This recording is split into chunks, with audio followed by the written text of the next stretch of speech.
नमस्ते, मैं हूं प्रतीक्षा और आज आसान भाषा में जो मामला हम आपको बता रहे हैं वो पति पत्नी और वो का है।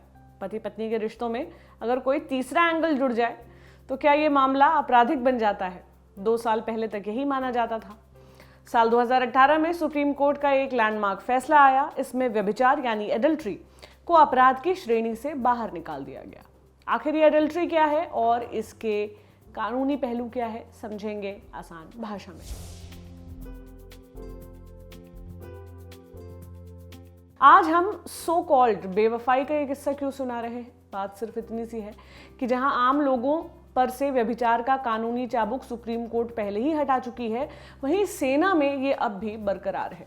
सेना में अडल्ट्री या व्यभिचार को लेकर एक अलग टर्म है। इसे stealing the affection of brother officers wife कहा जाता है। मतलब अपने ब्रदर ऑफिसर यानी समकक्ष अधिकारी की पत्नी के स्नेह को चुराने का अपराध।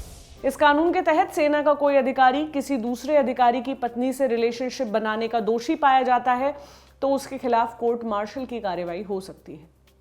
सेना में व्यभिचार से जुड़ा ये कानून खत्म किए जाने पर सुप्रीम कोर्ट ने सरकार की राय मांगी थी। सरकार की तरफ से अटॉर्नी जनरल ने पक्ष सुप्रीम कोर्ट के सामने रखा है, जिसमें कहा गया है कि सेना में इस कानून को बने रहना चाहिए। तीनों सेनाओं की तरफ से सरकार का कहना है कि सेनाओं को 2018 के आदेश से बाहर रखा जाना चाहिए, क्योंकि उनके अपने नियमों में व्यभिचार एक संगीन जुर्म के रूप में देखा जाता है और दोषी पाए जाने वाले को नौकरी से बर्खास्त किया जा सकता है। केंद्र की इस अपील पर अदालत ने अभी फैसला नहीं दिया है और चीफ जस्टिस ने कहा है कि वो इस मामले को सुनने के लिए 5 जजों की एक संवैधानिक पीठ का गठन करेंगे। सरकार का कहना है कि सेना में काम करने वाले जब सीमा पर या दूरदराज इलाकों में लंबे समय तक चुनौतीपूर्ण परिस्थितियों में तैनात रहते हैं तो ऐसे में वो अपने परिवार के प्रति निश्चिंत रहें, इसलिए सेना उनके परिवार का ध्यान रखती है। सरकार का कहना है कि ऐसे में सेना या दूसरे कर्मी या अधिकारी जब उनके परिवार वालों से मिलने जाएंगे तब अपने परिवार से दूर तैनात कर्मियों को ये चिंता सताएगी कि उनका परिवार कोई प्रतिकूल गतिविधि तो नहीं कर रहा। सरकार का कहना है कि ऐसे में व्यभिचार को एक जुर्म बनाए रखे रहना बेहद जरूरी है। अब आपको एक 2 साल पुरानी कहानी सुनाते हैं। चिंता मत करिए, कहानी बहुत छोटी है और काल्पनिक भी। 2018 से पहले का वक्त है। रोहित, रिया और कुमार ये तीनों पति पत्नी और वो के रोल में हैं। रोहित और रिया शादीशुदा हैं। शादी के बाद सब कुछ ठीक चल रहा था। इसी बीच रिया की जिंदगी में कुमार आता है। कुमार उसके साथ दफ्तर में काम करता था। दोनों में पहले से दोस्ती थी, दोस्ती प्यार में बदल गई, दोनों में संबंध भी बने। इस अफेयर का पता रिया के पति रोहित को चलता है। पति रोहित आईपीसी की धारा 497 के तहत इलाके के मजिस्ट्रेट के सामने कंप्लेंट केस दायर कर देता है। अगर आरोपी कुमार दोषी पाया जाता था तो उसे 5 साल की सजा हो सकती है। 2018 में आया सुप्रीम कोर्ट का बड़ा फैसला।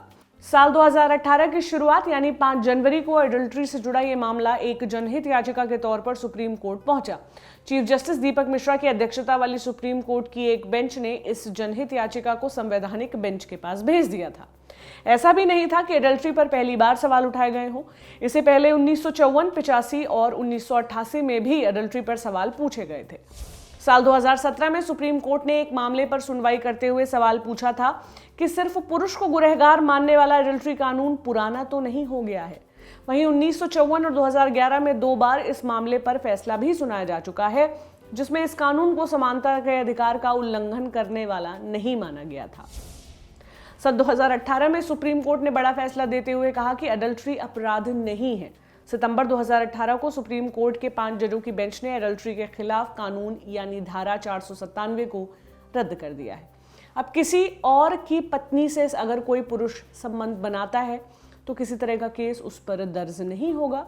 मतलब ये है कि धारा 497 में अब कोई नया केस दर्ज नहीं हो सकता। अगर हम यहाँ पर रोहित, रिया और कुमार का मामला लाएं तो अब बदले हुए कानून के मुताबिक रोहित के पास अब एक ही चारा बचता है कि वो कोर्ट से रिया के खिलाफ तलाक की अर्जी दाखिल करे।